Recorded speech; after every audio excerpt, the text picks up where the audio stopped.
So when people hear about this game, they're going to say, "Oh, this is Gearbox's MOBA." This is their. That's weird. So that's the reaction I want. So would you not describe it that way? Not really, no. I think there's some elements that can be recognized as such, but I think that those are elements, MOBAs drew from other things, right? So the thing that we did when we were looking at the game was we wanted something that, first-person shooter, how can we make a competitive and a co-op first-person shooter? What kind of elements did we want to draw in? We drew in from fighting games, you know, there's first-person shooter stuff in there, there's heavy influence of RPGs because we're drafting a lot off of some of the things that we explored in Borderlands and taking those to like a whole new depth with the growth ramps and these kinds of things and the opportunity for diversity.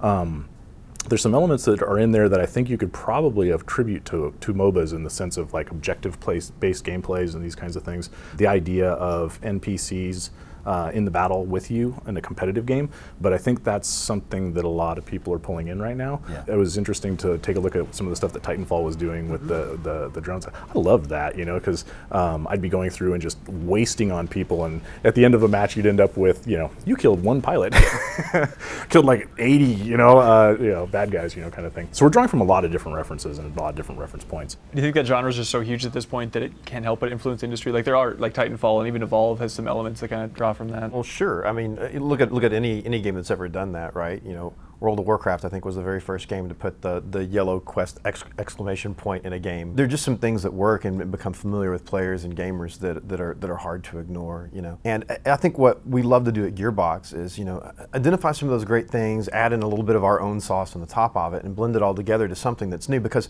I think gamers and players of games, we're all game players, and we play a lot of different games. Yeah. And the things that really excite me is when I find, you know, that mix of there's some comfort in here, but there's some new stuff. They've done it a different way, and that's a new thing, or they've taken a different spin on it. And I hate to ever distill it down to say it's just this game plus this game. You know, there's some starting places. Sometimes you have to do that to talk about these crazy ideas that we have, but really it's trying to put some new promises in the mix. So Borderlands, we have people that we talk to that routinely play the game like 300, 400, 500 hours, right?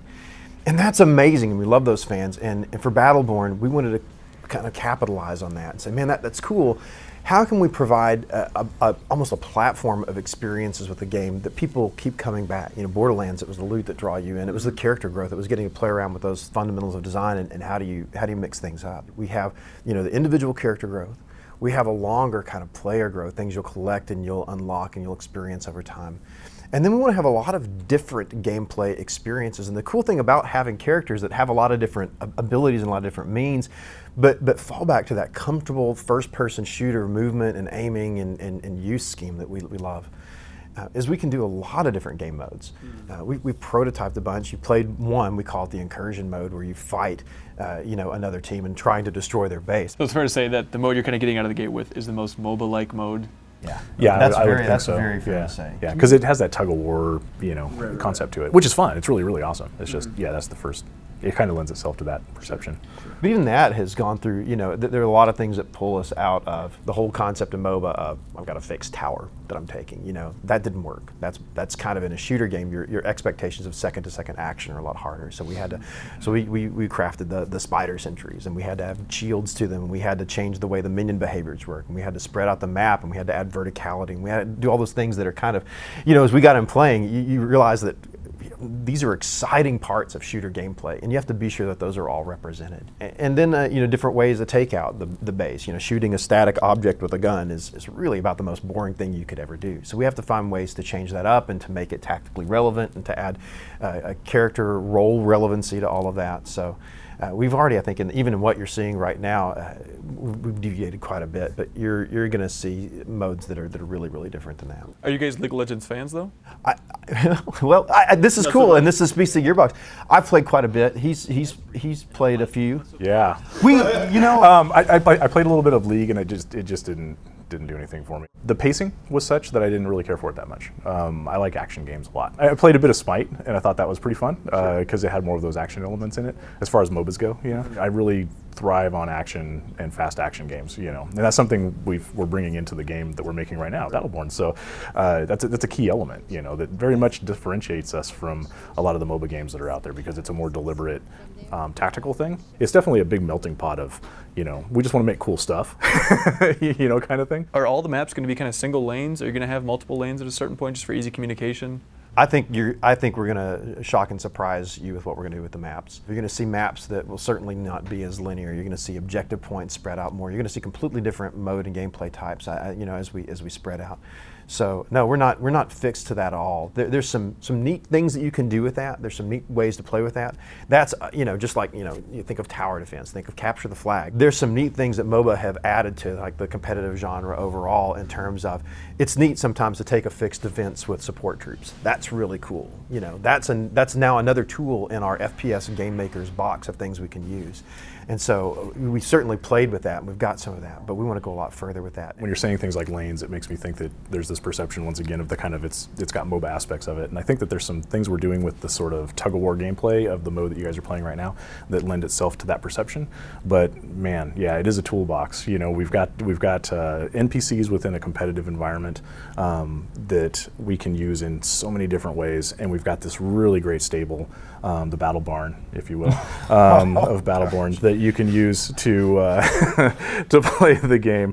That having that toolbox, we're going to be able to make a lot of really different kinds of gameplay and different kinds of game modes, and we're really focusing on that right now. There's a lot of discussions that are going on about different kinds of game modes. And the cool thing is think of where Gearbox has been in the past too. You know, we I think got pretty good in Borderlands of creating a cooperative experience of taking out AI enemies, you know, and creating a variety of AI enemies, you know, bosses and mini bosses and other just dens of creatures and bandits and psychos and everything, you know, oh my, that goes into that.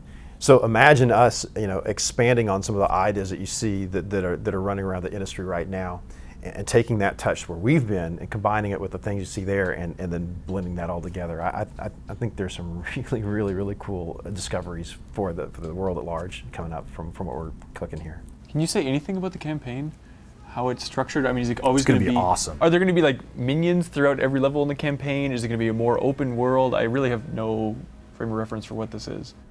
We're not talking a whole lot about that right now. I think the things that we can say right now are we want it to have replayability. Borderlands 2 started to strike at that. There were a lot of ways to come back and play with a lot of characters. I still want it to have that, same way a competitive game does, you have that bite-sized match nugget, you have 20 or 30 minutes and then you have that break.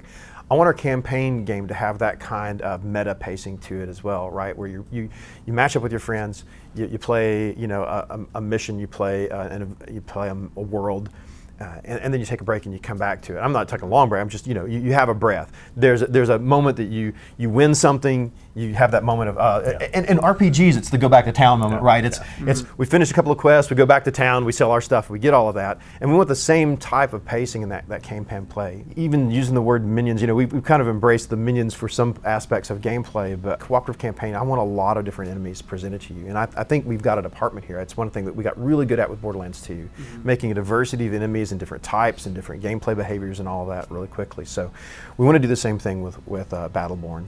We want to be sure that when you get in and you're experiencing this, what's it like to live when there's only one star left and a few planets left in the entire galaxy, and you have this wide array of beings that are fighting, you know, one another, and they're fighting each other, and they're trying to struggle for survival, for political dominance, for, you know, some of them want to accelerate the end, some of them want to save the end, some of them want to save everybody, someone want everybody to die. You know, it is, by the way, an action game, right? That you're playing with characters, and so we never want to forget that, and we don't want you to, you know, to get so caught up in this, you know, this epic narrative that you forget that a lot of what we love to do as players on a second-to-second basis is get in and swing my swords at something, you know, shoot something with my assault rifle and see how many grenades I could land on my enemy and my opponent. That's one of the things that we're really excited about on this, is we've looked at the idea of everybody has a character. You know, it's all about characters. So everybody has a character in the game. You know, if you play RPGs and you love that idea of RPGs and I wanted to play in a fantasy world, sweet.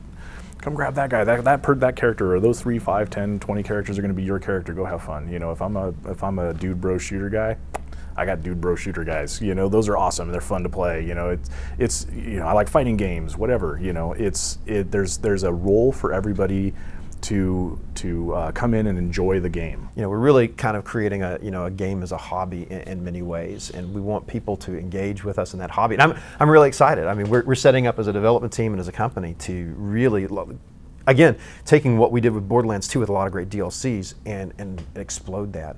We want to be a lot more engaged with how we tune and how we listen to the community and hear those ideas. We'd love to respond, you know, in very meaningful ways with changes that we make and additions we do and new content we bring on.